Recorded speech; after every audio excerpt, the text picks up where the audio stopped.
On a hot summer day in 1944, Harry Joe Sullivan climbs his favorite rock, a makeshift diving board, then catapults into the cool water in Hilton Creek, washing away the sweat of cornfields and beans.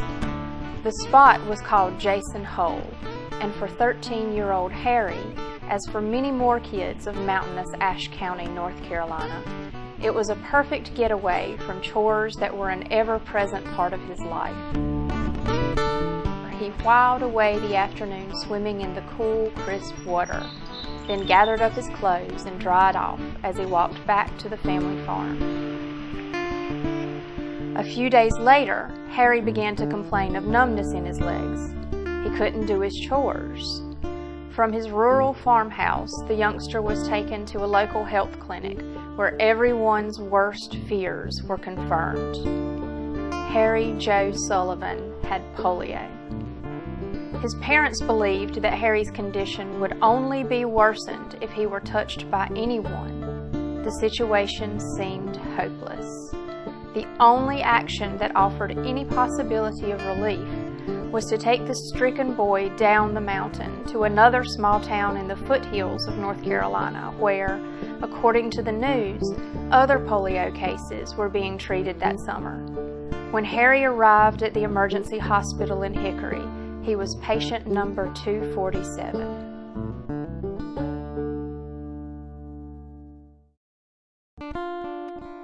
Stories abound of the sacrifices made to come to the aid of those struck down by polio.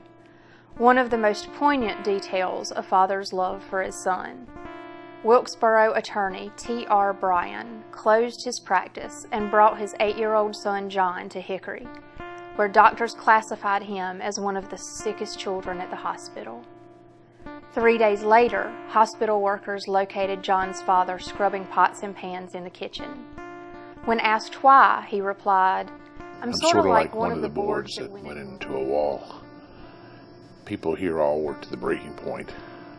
They work for my boy and other people's children. I want to stay and work too. I remember the first day I got there, I was not sick. I was feeling bad. I had a headache and I just didn't feel good.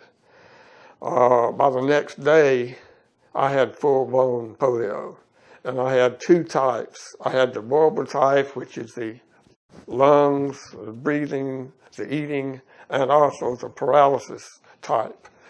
So I could not breathe, I could not eat. For, I think it was 5 weeks, I did not eat anything.